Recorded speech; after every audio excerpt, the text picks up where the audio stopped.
I wanted Wish to be good. I desperately wanted Wish to be good. As of lately, lots of people have been complaining about Disney's lack of villains, or the complaints of twist villains or sympathetic villains, and there's this huge desire to return to the classic evil Disney villain era. First, they complained about the lack of villains, but before that, they complained about the twist villains. Screw going back in time to stop Stalin or Hitler, I'm going back in time to tell the twist villain complainers to shut the hell up! Look what you've done! Now there are no villains! Then Wish happened and had a villain, and everyone hated him. But why? No, you don't need to have a villain to have a good film, just look at Encanto. We keep hearing demands for old Disney villains, but what exactly does that mean? What makes these dastardly classic Disney villains so good? First, let's go over the main types of Disney villains. We have the classic villain, which is what you see in Maleficent, Jafar, Ursula, the ones that everyone loves. Then you have the sympathetic villain, which are villains that are often given some exposition, some of them may be redeemed. Basically, you have a very clear, and you kind of understand why they're doing what they do. This is like Syndrome, Lotso, The Prospector. A lot of Pixar villains fall into this category. Then we have the twist villain, like Lotso, Hans, the Screensaver. Basically villains that don't reveal that they're villains until a huge chunk of the movie is over. Then we have the antagonist, or the no-villain, like you see in Luca and Moana, where they're not evil, they just get in the protagonist's way. And then there's a combination. For example, Coco had an antagonist and a twist villain, and then Lotso was both a sympathetic and a twist villain. So why are all of Disney's villains suddenly sucking? Well, the primary reason, I believe, is that they are stuck in concept mode.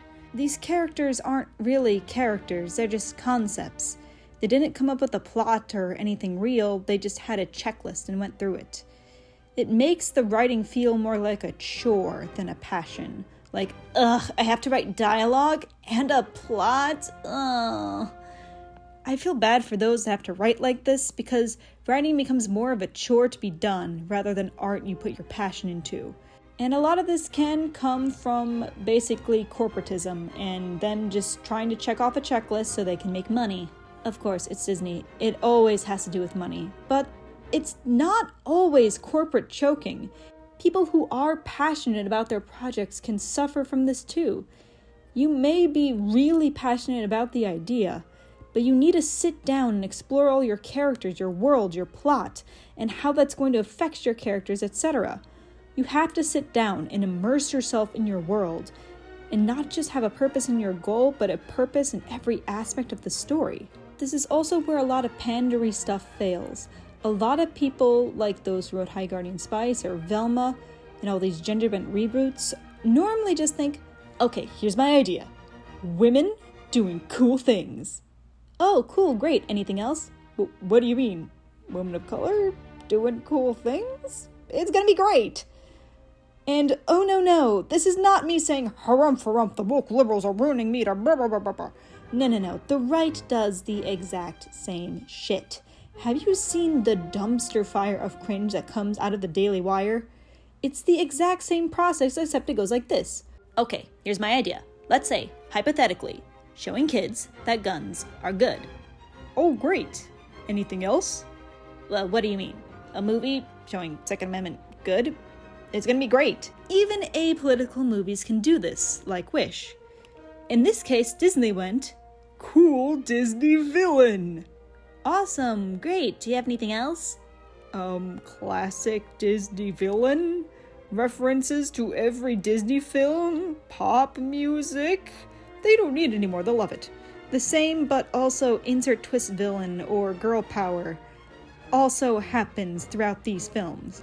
They get so caught up in the idea that they don't, flesh out the world, flesh out the characters, elaborate on really important concepts, tell a good story, tell a message, and most importantly, give the characters motivation. This is what I believe is the primary reason behind all the recent Disney failures, the lack of good storytelling, and why everything feels so hollow here. Very few projects are getting love and care like Coco, Moana, Encanto, and other previous films. This isn't a story, it's just a bunch of concepts strung together with a plot made up last minute. So we got to what's wrong with the recent villains, or recently just in Wish. But How do you make a true classic Disney villain? What exactly makes a classic Disney villain? I'll go through that now. Since checklist writing seems to be all the rage, I'll give it a checklist. You need to have the following things to write your classic Disney villain: a selfish and clear motivation, a satisfying and sinister song is optional but highly encouraged, evil and selfish actions, and a satisfying demise. But one of these three things is the most important out of all. Can you guess what it is? That's right, it's motivation. Everyone has motivation. No one is evil just to be evil. Not even these beloved Disney villains are. Even the classic, most famous Disney villains have very clear motivations. Ursula, Hades, Scar, Jafar, Captain Hook, Dr. Facilier, Lady Tremaine, Yzma all have a hunger for power or riches. Maleficent and Hades are motivated by jealousy. Lady Tremaine wants her daughters to marry the prince and have high wealth status so that she, in turn, also has that high status. Gaston wants Belle to be his wife, Stromboli wants profit, Frollo is motivated by religion and self-righteousness, and I guess you can also say power. Mother Gothel wants to stay young forever. It can even be a weird motivation. Cruella de Vil wants a coat made out of puppies. None of these characters are what I would call sympathetic or relatable, nor are they written to be that way. But they all have something that fuels them so they feel like real people instead of a robot. Real, dangerous people. All of them not only have a motivation, but a clear and simple one. Clear enough that a child can understand it. And of course, it is ultimately self-serving, which are the two main requirements for villain motivations, and what King Magnifico lacks. The motivation not only has to be clear, but also selfish, because the root of pretty much all of these motivations is selfishness. If you make the villain care about somebody else, then they kind of turn into a sympathetic villain. Their motivations are just simple and based on negative attributes: power, jealousy, selfishness, lust, money, pride. All of these things are things that real people do. Even the thrill of doing bad things is still a motivation. There are people that just steal stuff because they like the adrenaline rush that they get when they steal things. Let's look at Jafar. That's the best comparison to King Magnifico. He is a royal vizier. He has power to manipulate, hypnotize, and punish people, etc. But he's not the most powerful. Not yet. There's still the Sultan and the princess above him. So he tries to get his way to the top. Also, he wants to marry the princess. Meanwhile, King Magnifico's motivation are more power, but is there more power for him? He already has everything. It isn't really established what he wants or how he can get it. What's his problem? What pushes him to his breaking point? An argument with a teenage girl? Jafar had what he saw as an incompetent ruler and an underage girl that he wanted to marry. Is this a reoccurring theme? Is there a revolution? I saw everyone was totally happy with King Magnifico before he went crazy by talking to Asha. Why does he turn from a guy who sings about wanting to protect everyone to suddenly being an asshole? If he was strict and dickish from the beginning, that would be understandable. Or if we saw him getting challenged and not reacting well to it earlier, it would even be something? He went from, oh no, it's okay you touched the forbidden book and messed up the interview and didn't understand the magic system and the wishing system. Oh no, it's okay that you're instantly asking me for favors even though it annoys the shit out of me. But arguing against me? Ho ho, that is too far, young lady. It feels like he was written this way for the sake of being an asshole without any warranted motivation.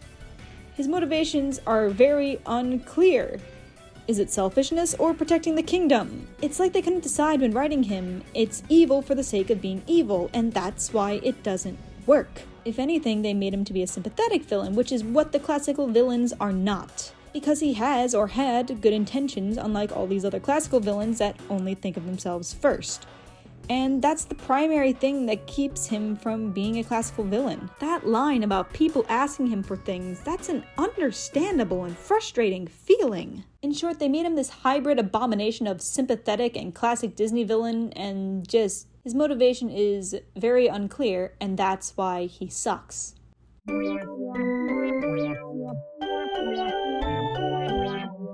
The reason why these villains work is because not only are they motivated, that they are simple and teach a lesson, or they show what values to avoid, which is definitive of a kids' movie.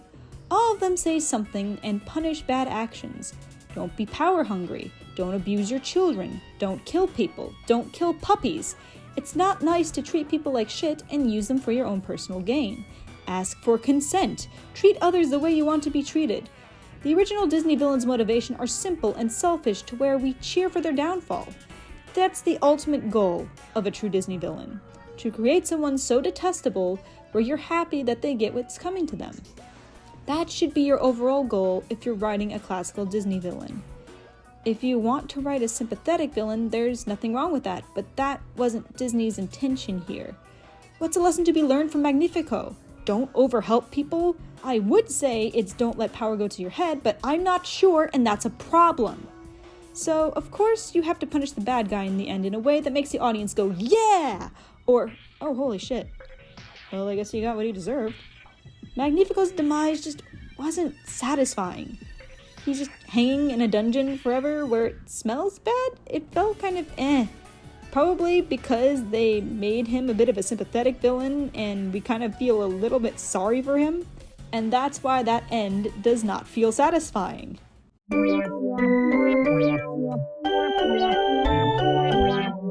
Next is to have your villains actually do something evil.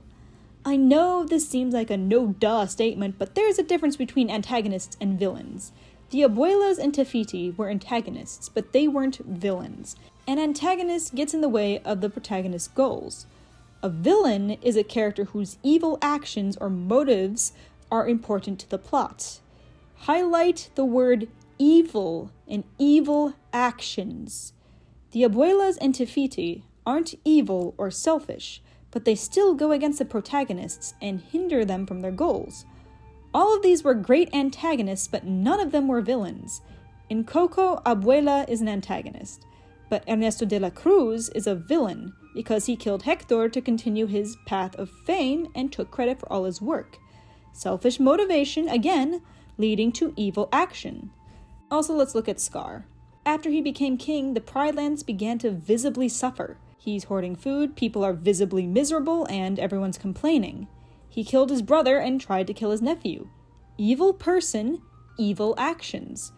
We don't really see King Magnifico do really any evil actions before he touches the book. If anything, most of his actions seem good and understandable. Like he treats his people well at the beginning. If you made him the evil persona that absorbs wishes for power from that way in the beginning, then you'd have the classic Disney villain. He just keeps the wishes in the beginning, but why? He still grants them. Again, unclear motivations lead to unclear actions, which gives us an unsatisfying resolution and overall, an unsatisfying villain. Overall, it boils down to this. Don't do evil for the sake of evil. Give them a clear and selfish motivation. Have your villain actually do evil things, and have them do it the whole movie. Give them little to no sympathy, and of course, have them meet a satisfyingly dark end. And there you will have your classic Disney villain. As I say in all my writing videos, the most important thing is motivation. That is how you're going to get your characters to not feel like robots. I hope eventually Disney and all these other film studios stop with the checklist writing. By doing it like this, you'll never experience falling in love with your characters or watching them go through troubles. You won't get to feel that exploratory joy of writing your world and adding little details to it.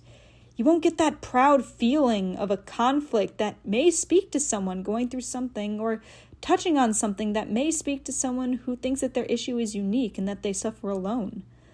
That hope that you have to inspire others is in every word that you write.